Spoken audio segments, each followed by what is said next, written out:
दोस्तों, आज की इस वीडियो में हम बात करेंगे एसिडिटी, सीने पे जलन और खट्टी डकारों का आसान होम्योपैथिक इलाज क्या है। दोस्तों, अगर आपको सीने में जलन होती है, एसिडिटी बनती है, खट्टी डकारें आती हैं, तो आपके लिए ये वीडियो बहुत ज्यादा इंपॉर्टेंट होने वाली है, क्योंकि आज की इस वीडियो में हम आपको वो होम्योपैथिक दवाएं बताने वाले हैं जिससे एसिडिटी को कम किया जाता है, और वो घरेलू इलाज बताने वाले हैं जिससे आसानी यानी होम रेमेडीज फॉर एसिडिटी यानी एसिडिटी को खत्म करने के लिए कौन से घरेलू उपाय करना चाहिए। तो दोस्तों, ये वीडियो आप आखिरी तक देखिएगा। अगर आप इस चैनल पे नए हैं तो चैनल को सब्सक्राइब जरूर कीजिएगा। दोस्तों, सबसे पहले हमें यह समझने की जरूरत है कि एसिडिटी क्यों बनती है, आखिर सीने पे जलन क्यों होती है, इसकी क्या वजूहात है। अगर आप ये समझ गए तो आपने 50% इलाज खुद ही कर लिया बगैर दवा के। तो सबसे पहली जो वजह है वो GERD यानी पेट में एसिड का ज्यादा बनना। अगर पेट में एसिड ज्यादा बनता है और वो हमारे खाने की नली तक पहुंच जाता है यानी ईसोफेगस तक पहुंच जाता है, तो उससे सीने पे जलन होती है। ये सबसे पहली वजह। दूसरी जो अहम वजह है वो है स्पाइसी फूड। बहुत से लोग तीखा खाना ज्यादा पसंद करते हैं, मिर्च मसाले वाले खाने ज्यादा पसंद करते हैं खाना, तो उसकी वजह से पेट में एसिड बनना शुरू होता है और वो सीने तक चला जाता है। दूसरी वजह स्पाइसी फूड। तीसरी वजह स्ट्रेस। अगर कोई बहुत ज्यादा टेंशन लेता है, किसी बात को लेकर बहुत ज्यादा सोचता है, तो उसकी वजह से एसिडिटी ऊपर आ सकती है यानी सीने पर जा सकती है। एसिड ऊपर की तरफ जा सकता है, जिसको हम आम लैंग्वेज में कहते हैं कि गैस सर पे चढ़ गया। तो इसको हमने गांव में ऐसे सुना है, क्योंकि मरीज भी ऐसे आकर ही बताते हैं कि डॉक्टर साहब बहुत ज्यादा तकलीफ हो गई है, गैस सर पे चढ़ गया है, सर बहुत ज्यादा दुख रहा है, तो लोग ऐसा कहते हैं। इसलिए मैंने सोचा लाइए आपको उसी लैंग्वेज में मैं आपको बताऊं। तो ये तीसरी जो अहम वजह है वो है स्ट्रेस यानी बहुत ज्यादा टेंशन लेना। चौथी जो अहम वजह है वो है ओवर ईटिंग, यानी कुछ लोग भूख से ज्यादा खा लेते हैं, तो उसकी वजह से क्या होता है, पेट एकदम फुल हो जाता है, उसमें कोई जगह नहीं बचती है। तो जब एसिड सिक्रीट होता है तब वो ऊपर की तरफ आता है, तो उससे क्या होता है, खट्टी डकार आती है, सीने पे बोझ बोझ लगता है, दर्द होता है और एसिड आता है। जब तक आप एक गिलास पानी नहीं पिएंगे वो एसिड नीचे नहीं जाएगा। तो ओवर ईटिंग यानी ज्यादा खाने से एसिड बनता है। पांचवी जो अहम वजह है वो एक्सेसिव यानी ज्यादा चाय और कॉफी का इस्तेमाल करना। जो लोग ज्यादा चाय और कॉफी पीते हैं उनको एसिडिटी की शिकायत ज्यादा होती है। तो ये पांच अहम वजह है जिसकी वजह से एसिडिटी बनती है, खट्टी डकारें आती हैं और जो है सीने पे जलन होती है। तो ये एक अहम वजह है पांच। अब इसके बाद हम आपको दोस्तों वो होम्योपैथिक दवा बताने जा रहे हैं। आप चाहे तो नोटबुक और पेन ले लीजिए, या आप इस मेडिसिन की मैं फोटो आपको शेयर करूंगा, आप चाहे तो उसका स्क्रीनशॉट ले लीजिए, आप नाम लिख लीजिए। ये मेडिसिन अगर आप इस्तेमाल करते हैं तो इससे इंशाअल्लाह एसिडिटी पूरी तौर पे मुकम्मल तौर पे ठीक की जा सकती है। सबसे पहली होम्योपैथिक दवा जो कि एसिडिटी को खत्म करने के लिए इस्तेमाल कराई जाती है वो है नक्स वोमिका। इसको 30 पावर में लेना है। अगर किसी को स्पाइसी फूड खाने की वजह से यानी ऐसे खाने जिसमें मसाले ज्यादा हो, बाहर के खाने यानी जंक फूड ज्यादा, यानी नूडल्स या बर्गर्स या और भी बाहर की ऐसी चीजें जिसमें मसाले ज्यादा मिले होते हैं, अगर इसके इस्तेमाल करने से एसिडिटी बनती है तो आप नक्स वोमिका 30 नामी दवा को 15 बूंद आधे कप पानी में डालकर सुबह, दोपहर और शाम 3 टाइम पिए। इससे इंशाअल्लाह धीरे धीरे कर कर एसिडिटी की प्रॉब्लम खत्म हो जाएगी। ये सबसे पहली होम्योपैथिक दवा थी। दूसरी जो होम्योपैथिक दवा है वो है कार्बोवेज। इसको 30 पावर में लेना है।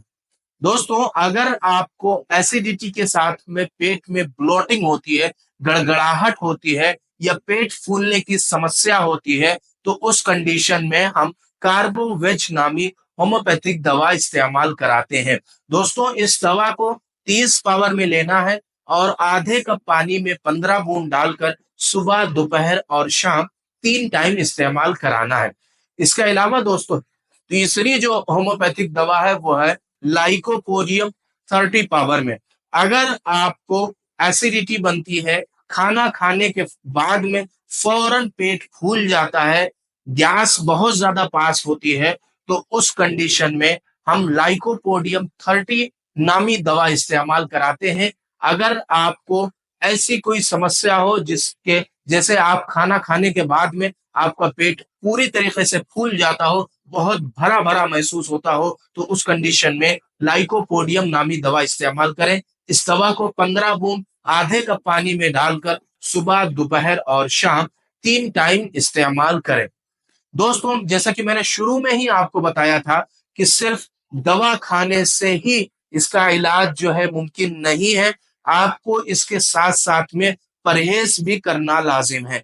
तो कुछ ऐसी बातें मैं आपको शेयर करता हूं जिसको अगर आप करते हैं, करने वाली जो चीजें हैं उसको आप करते हैं, और ना करने वाली जो चीजें हैं अगर आप उसको ना करते हैं, तो इससे 50% बीमारी बगैर दवा के ठीक हो जाएगी। सबसे पहली चीज, आपको एसिडिटी अगर अपनी बॉडी की कम करनी है तो रोज सुबह 1 गिलास गर्म पानी आपको पीना है। अगर आप रोज सुबह 1 गिलास गर्म पानी पीते हैं तो इससे एसिडिटी की समस्या कम हो जाती है। दूसरी जो अहम चीज है जो घर में आप कर सकते हैं वो है अजवाइन और सौंफ का पानी। अगर आप अजवाइन का पानी या सौंफ का पानी उबाल कर, छान कर आप पीते हैं तो इससे एसिडिटी की समस्या खत्म होती है। तीसरी जो चीज आपको नहीं करनी है वो है डेयरी प्रोडक्ट्स का इस्तेमाल। आपको अगर एसिडिटी की शिकायत है तो आप डेयरी प्रोडक्ट्स का इस्तेमाल बिल्कुल बंद कर दें। दूध इस्तेमाल करते हैं तो दूध इस्तेमाल करना बिल्कुल बंद कर दें। पनीर इस्तेमाल करते हैं तो इस्तेमाल करना बिल्कुल बंद कर दें। दही इस्तेमाल करते हैं तो आप इसको इस्तेमाल करना बिल्कुल बंद कर दें। इससे एसिडिटी बढ़ सकती है, यानी सीने पे जलन हो सकती है। आपको खुद तजुर्बा होगा, जिस दिन आप दूध पीते हैं या दही खाते हैं उस दिन रात में आपको एसिडिटी जरूर होती है, तो इससे आपको परहेज करना है। चौथी जो अहम चीज है जिससे आपको परहेज करना है वो है स्पाइसी फूड्स का इस्तेमाल। ये एक अहम वजह है एसिडिटी बनने की। आपको ज्यादा मसाले वाली चीजें बिल्कुल नहीं खानी। लाल मिर्च जिसमें ज्यादा इस्तेमाल होती है वो चीजें बिल्कुल नहीं खानी। जिसमें बहुत ज्यादा गरम मसालों का इस्तेमाल होता है वो चीजें आपको कुछ दिनों तक परहेज करना है। जब ये बीमारी ठीक हो जाए उसके बाद आप इन चीजों को इस्तेमाल कर सकते हैं। इसके अलावा एक अहम चीज मैं आपको बताता हूं, जिन लोगों को रात में एसिडिटी बनती है, सीने पे बहुत ज्यादा जलन होती है, यानी रात में उठ के ऐसा लगता है कि 1 गिलास ठंडा पानी अगर मिल जाए तो बहुत अच्छा हो, जिसको पीने से एसिड नीचे की तरफ चला जाए, तो उनके लिए एक अहम चीज मैं आपको बताता हूं। अगर आप सर थोड़ा सा ऊंचा रखते हैं सोते वक्त में तो एसिड जो होता है वो नीचे की तरफ जाता है। तो इससे क्या होता है, सीने पे जलन नहीं होती, एसिडिटी ऊपर की तरफ नहीं आती, नीचे से नीचे ही की तरफ रह जाती है। तो जिन लोगों को खास तौर पे रात में एसिड बनता हो तो उस कंडीशन में तकिया जो है थोड़ा सा ऊंचा रखें, ताकि आपका सर और आपका सीना थोड़ा सा ऊंचा हो और एसिड ऊपर की तरफ ना आए। तो ये कुछ इंपॉर्टेंट बातें थी जो मैंने आपको बताना जरूरी समझा। अगर आपको दोस्तों इस बीमारी के ताल्लुक से कोई सवाल पूछना है तो आप मुझसे बेझिझक होकर कमेंट्स में आकर सवाल पूछ सकते हैं। इसके अलावा दोस्तों, अगर किसी को कोई पर्सनल सवाल पूछना है तो आप मेरे इस दिए गए नंबर पर आकर व्हाट्सएप कर सकते हैं। मैं इंशाअल्लाह बहुत ही जल्द जवाब देने की कोशिश करूंगा। इसके अलावा दोस्तों, जैसे कि मैं एक बात हर वीडियो में अपनी बोलता हूं, अगर हमारे बहुत से ऐसे भाई और बहन बड़ी बीमारियों से परेशान हैं, बहुत सा इलाज कर चुके हैं, बहुत से पैसे खर्च कर चुके हैं, 10 साल से इलाज करा रहे हैं, 15 साल से इलाज करा रहे हैं, कोई फायदा नहीं हो रहा है, जब तक दवा खाते हैं आराम रहता है, फिर वही बीमारी लौट कर चली आती है। तो ऐसी कंडीशन में आप अपनी रिपोर्ट्स को मेरे इस दिए गए नंबर पर आप व्हाट्सएप करें। मैं इंशाल्लाह उसको पढ़ने की, उसको समझने की, और उम्मीद करता हूं अगर मुझे समझ में आ गया तो मैं उसकी दवा भी बताने की आपको कोशिश करूंगा। ये दोस्तों ये वीडियो अपने दोस्त अहबाब में शेयर जरूर करें, ताकि उनको भी अगर एसिडिटी की प्रॉब्लम हो, पेट की प्रॉब्लम हो, गैस की प्रॉब्लम हो, मैं ऐसे ही इन्हीं टॉपिक्स पर वीडियो बनाता रहता हूं, तो उनको भी मदद मिल सकेगी। दोस्तों उम्मीद करता हूं ये वीडियो आपको पसंद आई होगी। अब इंशाअल्लाह हम आपसे मुलाकात करते हैं अगली वीडियो में एक नए टॉपिक के साथ। तब तक की इजाजत दीजिए। अस्सलामु अलैकुम वरहमतुल्लाहि वबरकातुहू।